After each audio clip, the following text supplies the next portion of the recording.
దేవుని ప్రేరేపణ చేత మీ ఎదుట నిలబడి చెప్పవలసి వచ్చింది. చూడండి, మొదటి విషయం యేసు ప్రభు వారు ఎలా నడిచారో, ఎలా జీవించారో.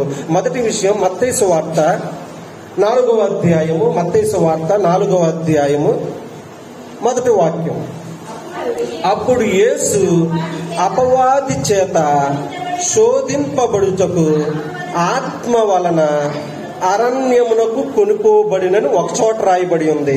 మరలా మార్కు సువార్తలను, లోకా సువార్త తీయవసరం లేదు, అక్కడ రాయబడి ఉండింది ఆత్మ చేత నడిపింపబడును అని రాయబడి ఉంది. ఏంటండి, యేసు ప్రభు వారు ఆత్మ చేత అరణ్యములో శోధింపబడుటకు ఎక్కడికి నడిపింపబడ్డాడంట? అరణ్యములోనికి నడిపింపబడ్డాడు. అర్థమవుతుందండి? చూడండి, ఆ రిఫరెన్స్ కార్డు చూపించమంటే చూపిస్తాను. ఎక్కడమ్మా చెప్పాలి?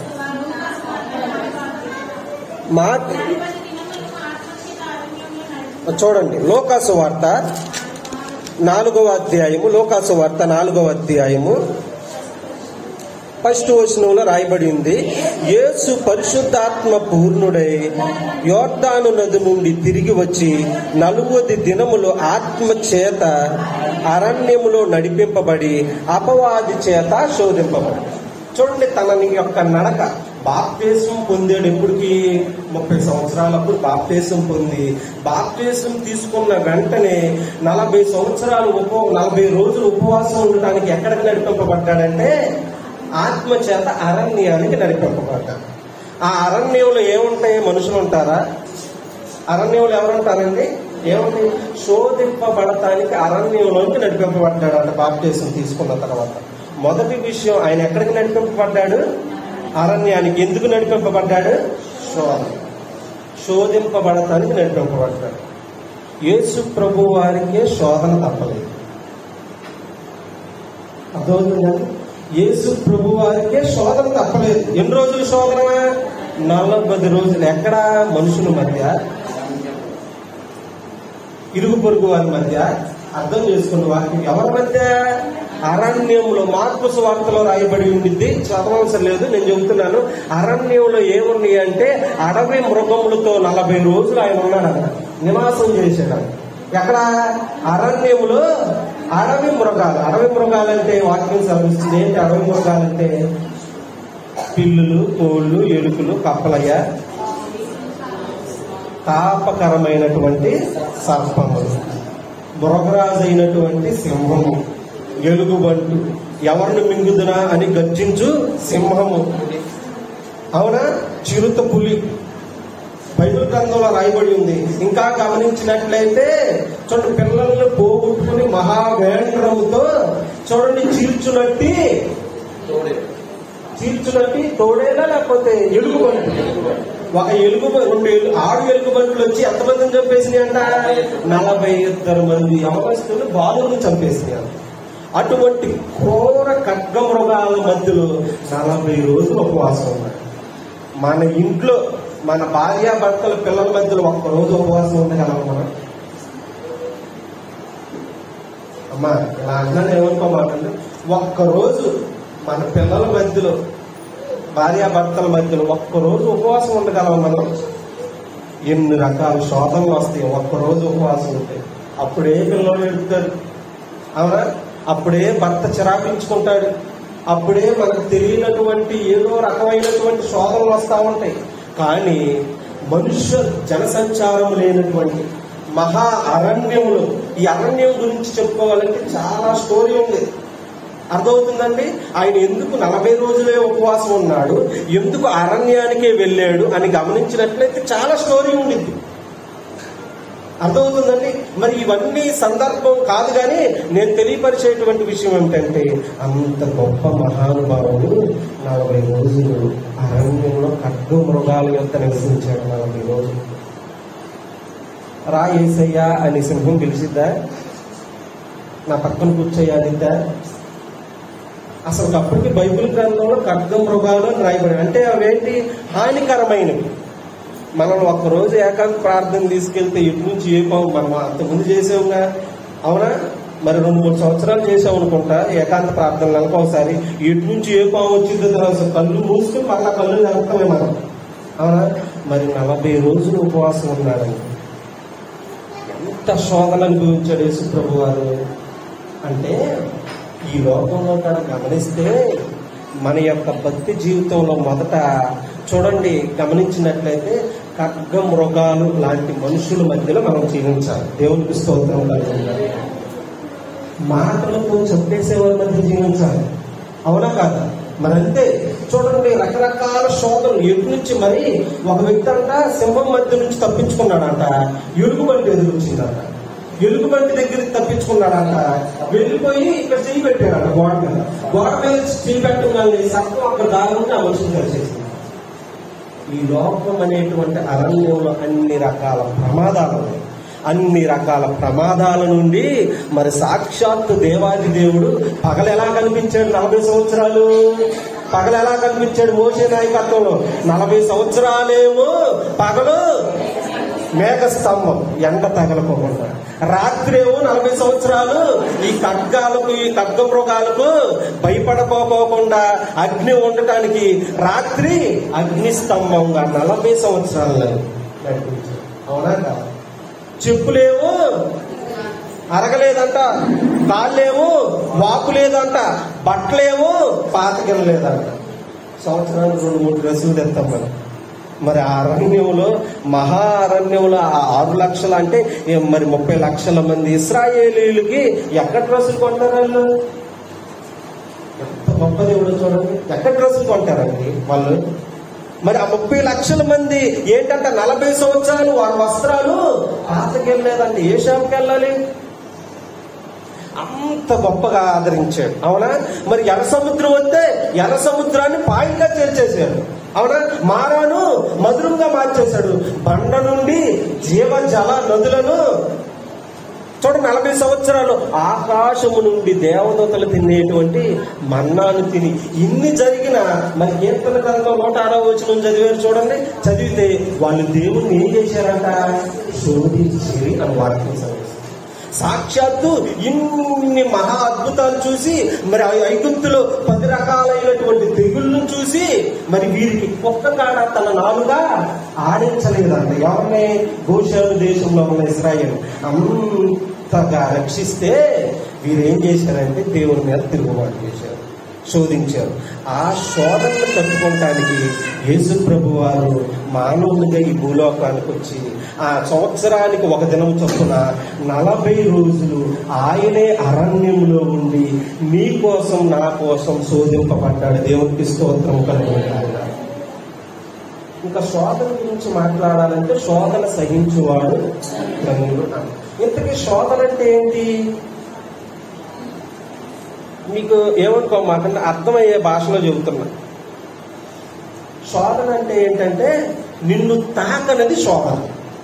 చెప్పండి, శోధన అంటే ఏంటి? నిన్ను తాకనది అంటే ఏంటంటే, ఇప్పుడు నేను వచ్చాను, అమ్మగారికి నాకు, జోసన అమ్మగారికి నాకు గొడవ అయింది. వెంటనే ఫాస్ట్గా వెళ్ళి ఏం చేస్తా? చేత్తో ఒక్కటి కొట్టబోయే ముందు కొట్టేసేదాకా ఇక్కడ దాకా వెళ్ళి ఆపేశాను అనుకో, పట్టుకోకుండా. దాన్ని ఏమని రాయబడి ఉందంటే బైబిల్ ప్రకారం శోధన. హాని కలిగించనేది శోధన. అంటే బయట నుంచి వచ్చేది నీకు అసలు నీ శరీరానికి హాని చేయదు, నీ శరీరానికి తగలపోకుండా ఉండేది శోధన. అవునా? వాక్యాన్ని చెప్పుకుందాం. అసలు యేసు ప్రభు వారు మొదటగా ఎందుకు శోధింపబడ్డారంటే, మరి ఆనాడు ఏదేను తోట, ఎక్కడ? ఆదాము గారి కాలంలో ఏదేను తోటగా ఉంది. యేసు ప్రభు వారి కాలంలోకి వచ్చేపాటికి ఆ ఏదేను తోట ఎలా మారిందంటే అరణ్యంగా మారింది. దేవునికి స్తోత్రం కలుగుతుంది. అర్థమైందా? అప్పుడేమో ఏదేను తోట దేవుని తోటగా ఉన్నటువంటి ఆ ఏదేను తోట యేసు ప్రభు వారి దగ్గరికి వచ్చేపాటికి అరణ్యంగా మారిపోయింది. అవునా? చూడండి, మా అరణ్యంలో ఈ సాతాను ఏం చేసింది? యుక్తి కలిగినటువంటి సర్పము ఎవరిని శోధించింది? ఎవరిని? అవ్వమ్మని ఆదామును శోధించిందా? అవ్వమ్మని శోధించిందా లేదా? నువ్వు ఆ పండు తిను తిను తిను అంతే తీసుకొచ్చి ఇచ్చిందా? శోధన తిను తిను అంది. వెంటనే ఏం చేసింది? తినకోకుండా ఉండాల్సి వచ్చేది, తినకోకుండా ఉంటే బాగుండేది. కానీ ఇవేం చేసింది? తిను తిను తిను అంటే ఎక్కువగా మరి శరీరం బలహీనం కాబట్టి అటు ప్రేరేపితురాలై వెళ్ళి వెంటనే ఆ పండు తీసుకుంటారు. శోధన అంటే ఆ శోధన తర్వాత వచ్చేదే మనం తర్వాత నేర్చుకుంటాం. వాటిని శరీరాశ, నేత్రాశ, జీవపడంబాన్ని జయించడానికి యేసు ప్రభువారు ఈ లోకానికి వచ్చారు. కాబట్టి ఈ లోకంలో ఉన్నదంతా ఏంటిది? శరీరాశ, నేత్రాశ, జీవపడం. శోధింపబడిన మీదట నీవు సువర్ణమై మారెదను. శోధింపబడిన మీదట నీవు సువర్ణమై మారెదను. హల్లెలూయా, హల్లెలూయా,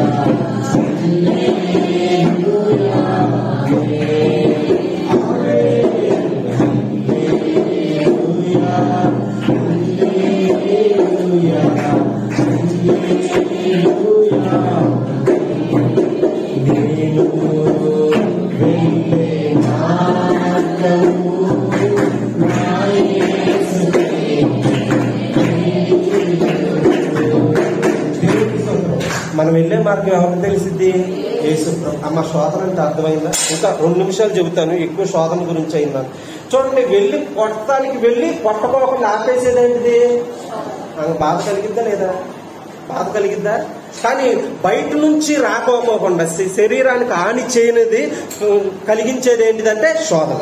ఇంకా గమనించినట్లయితే ఈ శోధన గురించి మహాశోధనలు బైబిల్ గ్రంథంలో రాయబడింది. ఇప్పుడు దానియేలు గారిని ఎక్కడ వేశారు? సింహాల బోన్లో వేశారు. సింహాలు ఏమైనా చేసినాయా? అదే శోధన. అర్థమైందా మీకు? సింహాలు ఏం చేయకూడదు, కానీ దానియేలు గారు సింహాల బోన్లోకి వెళ్ళాలి. కానీ సింహాల నోళ్ళను దేవుడు మూయించాలి. అది శోధన. అగ్నిలోకి వెళ్ళాలి. షడ్రకు, మెషకు, అబేద్నెగోలు అగ్నిలోకి వెళ్ళారు. కానీ ఆ అగ్ని ఏం చేసింది? తాకిందా? శోధన ఉండింది, భయం కలిగింది. కానీ ఆ అగ్ని ఏం చేసింది? అగ్ని బాణం చల్లార్చేటువంటి దేవునికి స్తోత్రం. సింహాల నోళ్లను మూయించగలిగినటువంటి శక్తి కలిగినది యేసయ్య నామం. యేసయ్య నామంలో శక్తి ఉన్నదయ్యా. యేసయ్య నామంలో శక్తి ఉన్నదయ్యా.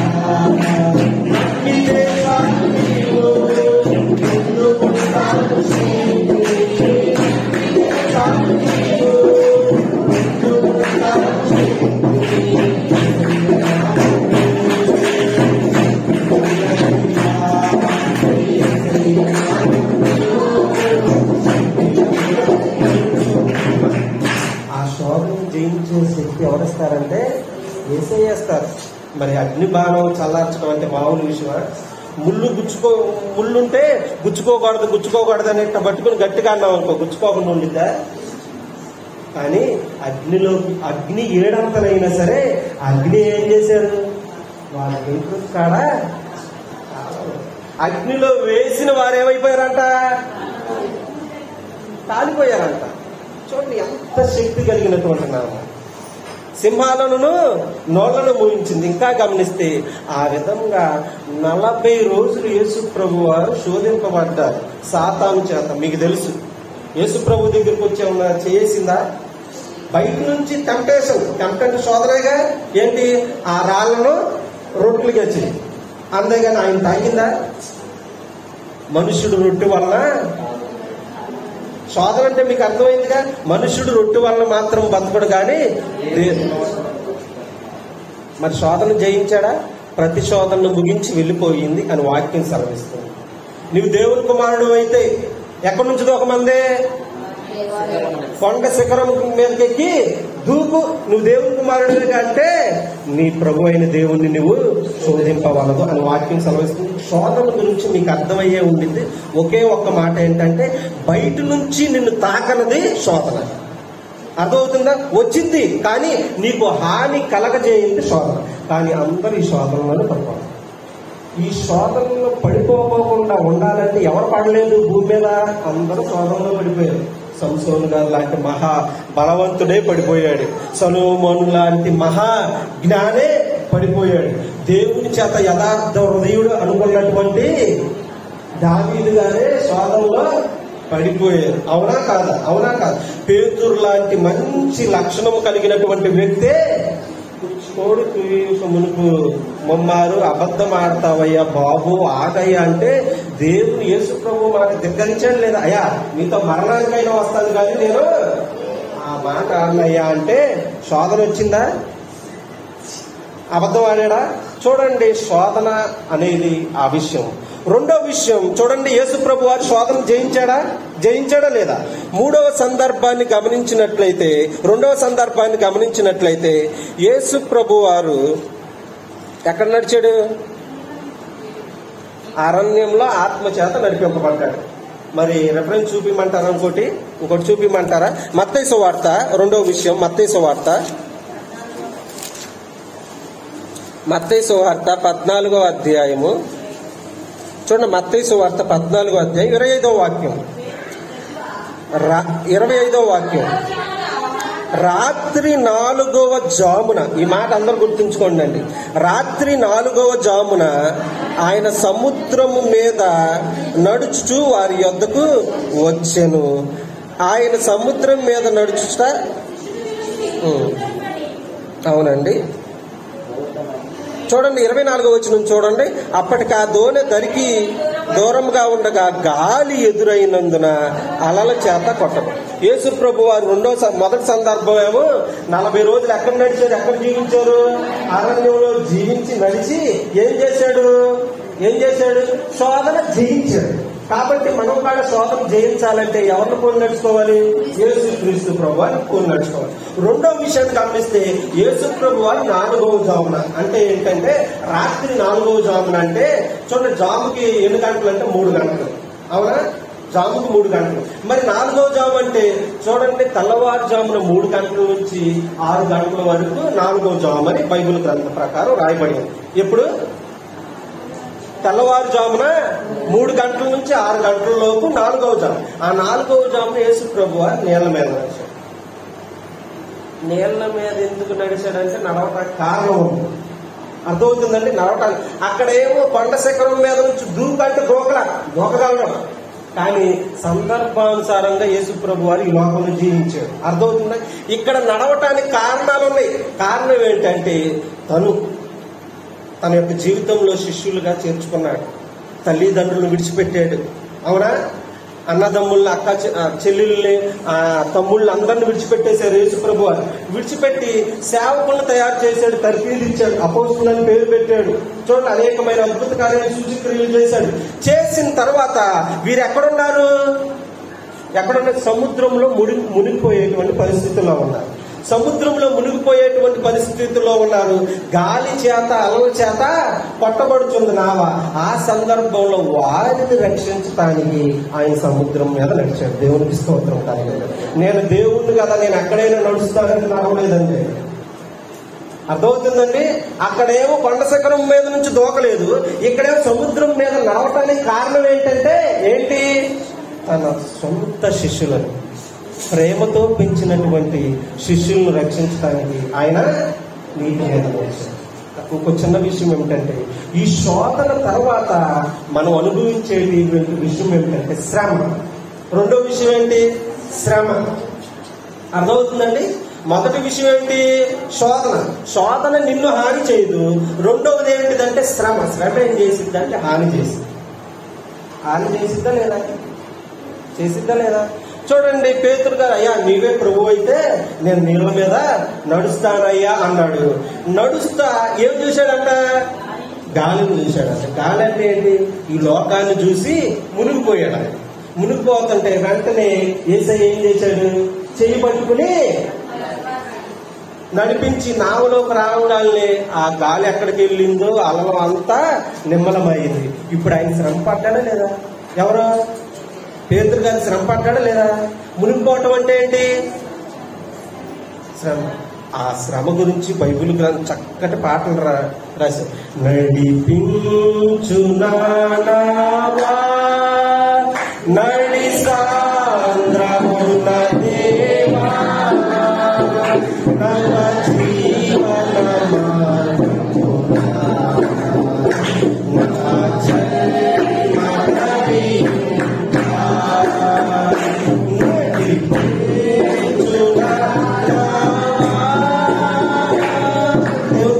పాట బాగుండేదిగా, అందరు తెలిసిన పాటగా. మన నావ మధ్యలోనే మునిగిపోయేటువంటి పరిస్థితి. పేతురు యొక్క జీవితం మధ్యలోనే ఏమైపోయింది? మునిగిపోయేది. అంటే ఏంటి? తన జీవిత కాలంలో ఆయుష్లో సగం ఏమైపోయేవాడు? నావ ఆ వ్యక్తి మునిగిపోతున్నాడా? మునిగిపోతుంటే, ఆ శ్రమల చేత మునిగిపోతుంటే యేసు ప్రభు వారు తన చెయ్యి ఇచ్చి లేవనెత్తి మరలా ముందుకు కొనసాగించాడు. దేవునికి స్తోత్రం కలుగుతుంది. ఈ శ్రమల చేత, శ్రమ అంటే ఏంటంటే నేను లాగి ఒకటి కొడితే ఏంటిది? ఆమె ఏమైంది? శ్రమ. అంటే నీ శరీరానికి హాని, నీ శరీరానికి బాధ, నీ శరీరానికి నొప్పి, నీ శరీరానికి సమస్తమైనవి తగిలేదాన్ని ఏమన్నారంటే బైబిల్ గ్రంథ ప్రకారం శ్రమ అని రాయబడింది. అవునా కాదు? అవునా కాదు? మరి ఆ పేతురు గారిని శ్రమ నుండి దేవాది దేవుడు రక్షించాడా? అవునా కాదు? యేసు ప్రభు వారు ఎన్ని రకాల శ్రమలు అనుభవించారు? బోరు కొడుతుందా? అయిపోయిందిలేండి వాక్యం కాడ, ఒక 10 నిమిషాల్లో అయిపోయింది. మొదటిగా శోధన, రెండవది శ్రమ. శ్రమ అనుభవించాడా లేదా? కీడు చేసి శ్రమ అనుభవించాడా? మేలు చేసి శ్రమ అనుభవించాడా? మేలు చేసే శ్రమ అనుభవించాడు. అవునా? అనేక రకమైన మేలు చేస్తే ఆ మేలులు పొందిన వారు యేసయ్య ఏమంటారంటే వీడిని సిలువ వేయండి, వీడిని సిలువ వేయండి అన్నారు. అన్నారా లేదా? అట్టగే చూసారా లేదా? ఏమన్నా నోరు తెరిచారా? అమ్మ, ఎన్ని రకాల శ్రమలు పొందాడు యేసు ప్రభు వారు. చూడండి, గమనించినట్లయితే మరి ఒకటి తక్కువ ఎన్ని కొట్టాలి? అప్పుడు అయ్యగారు చాలా సార్లు తెలియపరుచుంటాడు. ఒకటి తక్కువ 40 కొట్టడాలు. ఒక్కొక్క దానికి 7 లింకులు ఉంటాయి అంట. ఆ 7కి ఒక్కొక్క దానికి 7 ఉంటాయి. మొత్తం 7 49 గాయాలంట ఒకసారి కొడతంటే చెప్పారు అయ్యగారు. అట్లా 39 గాయాలు, 39 సార్లు కొట్టారు. 39 × 49 ఎన్ని గాయాలు అయ్యాయి? నాగడి చాళ్లలాగా కొన్నబడింది అని వాక్యం చదివిస్తుంది. అవునా? వదకు తేబడినటువంటి గొర్రె పిల్ల కషాయం అని ఎదుట ఏ విధంగా మౌనంగా ఉందో ఆ విధంగా మౌనంగా ఉండడం. సరే, కొట్టారు, శ్రమ, రక్తం కారుతా ఉందా?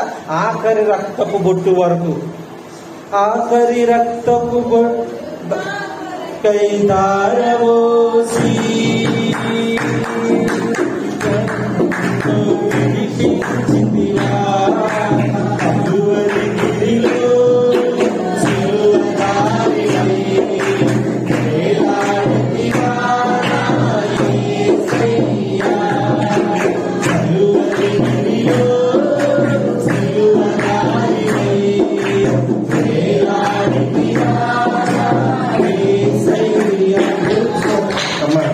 అర్థం చేసుకోండి ఎంత శ్రమ పొందాడు. ఆ శ్రమ పొందాడు కాబట్టి ఇక్కడికి వచ్చాం మనం. ఏదో అది ఇది అంటే ఇక్కడికి వచ్చేవాళ్ళం కాదు మనం. అవునా? అంత శ్రమ, కన్నీటితోనూ మహావేదనతోనూ రోదనతోనూ శ్రమ పొందాడు. ఆ శ్రమ పక్కన పెట్టండి, ఆయన ఏ విధంగా శ్రమ పెట్టారు తెలుసా? ఇక్కడ ఉన్న మీలో ఒక్కొక్కరు వచ్చి ఏం చేశారు తెలుసా? ఈ పిల్లవాడు మొదలుకొని ఒక్కొక్కరు యేసు ప్రభు మీద ఉమ్మి వేయటం వెళ్ళిపోవటం బైబిల్ గ్రంథంలో. మనం చూసి ఊరినే ఒక్క చూపు చూస్తేనే మనం తట్టుకోలేము. షవరింగ్ వచ్చేసిద్ది, బాధ కలిగిద్ది. ఊరంతా చెబుతాం ఆయన నన్ను కింద నుంచి పైకి దాకా చూసాడని. అవునా? లేకపోతే ఊరినే ఏదైనా చిన్న గొడవ ఎప్పుడైనా జరిగిందనుకో, గబుక్కుని ఏదన్నా సంథింగ్ జరిగి లోన గబు అని ఊరితేనే నన్ను చూసి కాండ్రించి ఊసేరని ఊరంతా చెబుతాం. అమ్మా, యేసయ్యను చిన్నపిల్లవాడు మొదలుకొని ఇక్కడ ఉన్న మీరంతా నా మీద ఉమ్మేస్తే పట్టుకుంటానా? అందరూ ఉమ్మివేశారంట. కొడతాం, ఉమ్మి వేయటం, వెళ్ళిపోవడం. అట్లా కొడతాం, అట్లా 7 రకాల శ్రమలు అనుభవించారు సిలువకు ముందు యేసు ప్రభు వారు. ఎన్ని రకాల శ్రమలు? కొడతాం, పాట పాడతాం. పాలు కారే దేహము పైన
ఒక్క మాటను మాట్లాడా, అమ్మా నా కోసం ఏడవమాటండి, మీకోసం మీ పిల్లల కోసం ఏడవండి. మనం ప్రతి సంవత్సరం ఈ మాటలు ఎప్పుడు చెప్పుకుంటాం? గుడ్ ఫ్రైడే రోజు చెప్పుకుంటానే ఉంటాం. అమ్మా అంత శ్రమ అనుభవించారు అక్కడ యేసు ప్రభు వారు. ఒక్క మాట కాడ మాట్లాడాలి. అంత శ్రమ మనం అనుభవిస్తావా? చిన్న మాట అంటేనే తప్పుతాం. అందుకని ఆయన మాదిరికరంగా ఉన్నాడు మనకి. అందుకని ఆయన పోలి మనం నడుచుకోవాలి. అవునా? ఎంత హింస పెట్టారు తెలిసే యేసు ప్రభు వారిని, ఎంత శ్రమల పాలు చేశారు తెలిసే యేసు ప్రభు వారిని. కానీ కూడా తెరవలేదా ఆయన ప్రేమ? అంత ప్రేమ చూపించాడు. ఎంత ప్రేమ చూపించాడంటే మరణమయ్యేంత ప్రేమ చూపించాడు. నీ కుమార్తె కొరకు చూపించగలవా ప్రేమ? ఒక్క అరగంటన ప్రార్థన చేయగలం వాళ్ళ కోసం. ఎలా మన మాట వింటారు మన పిల్లలు? వింటారండి? నేనేదో మా తండ్రి మాట విన్నానని నేను చెప్పట్లేదండి, నేను వినలేదు. వింటావా? ఎప్పుడు వింటారు? కొంచెం సమయం దేవునికి ఇచ్చి ఒక అరగంట, రోజుకి 1 గంట మన పిల్లల భవిష్యత్తు గురించి మొక్క ఇవ్వగలదే మానే ఇవ్వన అని చేస్తే బాలుడు నడవలసిన త్రోవ మనకి నేర్పుము అని వాక్యం సెలవిస్తుంది. కాబట్టి రెండవ సందర్భం ఏమిటంటే శ్రమ అనుభవించాడు. శ్రమలను జయించాడా లేదా? శ్రమలను తట్టుకున్నాడా లేదండి? శ్రమలను తట్టుకున్నాడు. కాబట్టి మొట్టమొదట శోధనను జయించాడు. రెండవది శ్రమల గుండా నడుచుకుంటూ వెళ్ళాడు. సిలువ అంటే ఏంటి? శ్రమ అని తెలియపరుస్తారు. సిలువలో విలువ ఉంది అని వాక్యం సెలవిస్తుంది.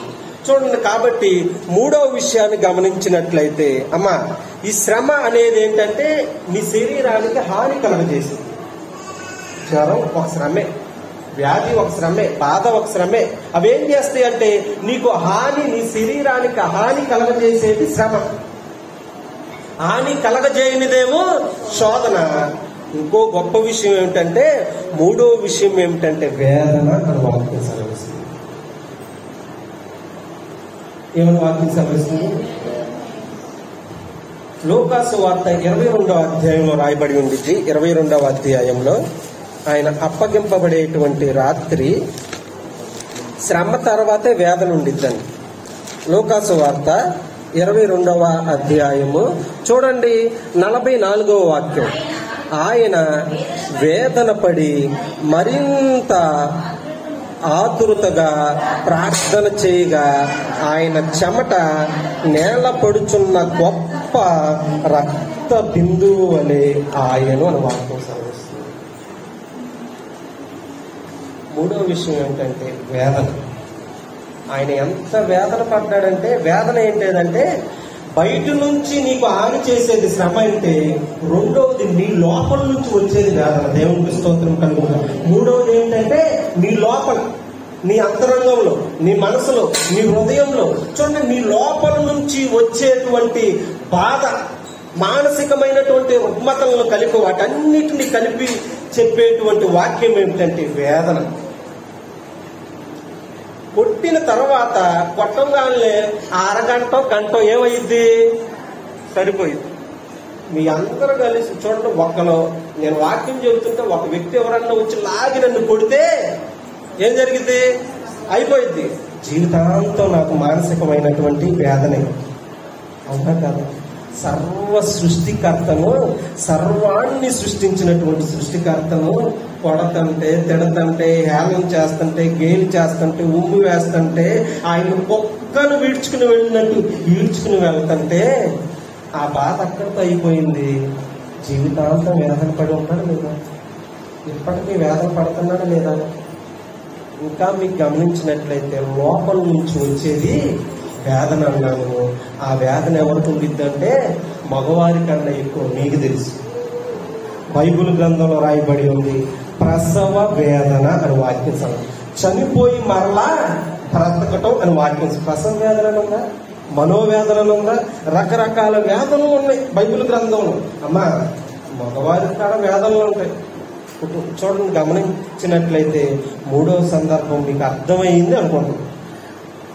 ఎంత వేధింపబడి ఉంటాయి.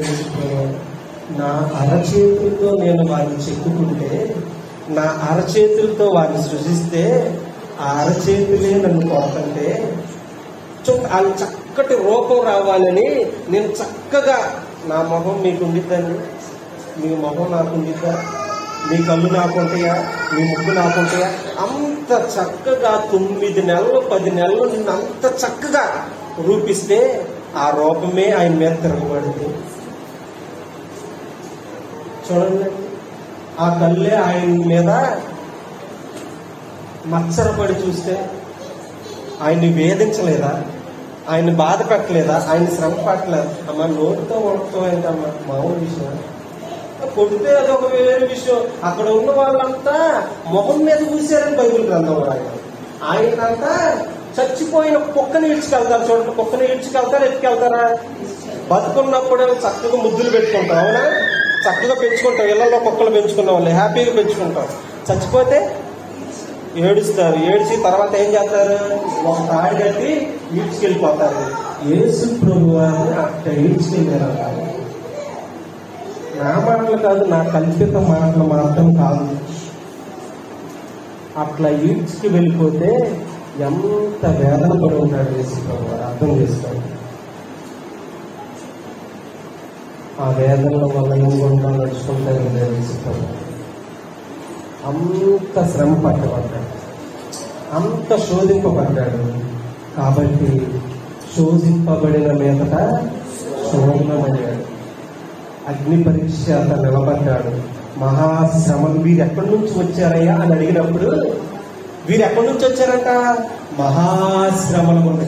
ఎందుకు శోధింపబడి శ్రమల పాలయ్యి వేధింపబడ్డాడంటే, నా అరచేతులతో చిక్కుకున్నటువంటి నా కుమారుని కుమార్తెను శోధింపబడకూడదని, శ్రమ పెట్టబడకూడదని, వేదన పాలవకూడదని ఆ నిత్య సింహాసనము నుండి దినమెల్లా నీ కొరకు నా కొరకు చేతులు చాపుతూ ఎదురు చూస్తూనే ఉన్నాడు అని ప్రకటన గ్రంథంలో రాయబడింది. అక్కడ వేదన ఉండదంట, అక్కడ బాధ ఉండదంట, అక్కడ ఏంటంటే కన్నీరు ఉండదంట, అక్కడ ఇంకా ఆకలి ఉండదంట, దప్పక ఉండదంట. ప్రతి బాష్ప బిందువును ఆయన తుడిచివేస్తాడంట. ఆ పట్టణానికి సిద్ధపాటు చేయటానికి ఆయన ఈ భూలోకానికి వచ్చి శోధనల గుండా, శ్రమల గుండా, వేదనల గుండా వెళ్ళి నీకు నాకు మాదిరిగా ఉంది. ఎంత గొప్ప త్యాగం చేసినటువంటి ఆయన మర్చిపోదామా? ఆయన వెంబడించి నడుచుకోవద్దా? చిన్న మాట అంటే అడుగుదామా? ఇబ్బంది పడదామా? ఇతరులను దూషిద్దామా? ఆ విధంగా ఉండుకోకుండా ఆ నిత్య మహిమ రాజ్యంలోనికి ప్రవేశిద్దాం. దేవుడి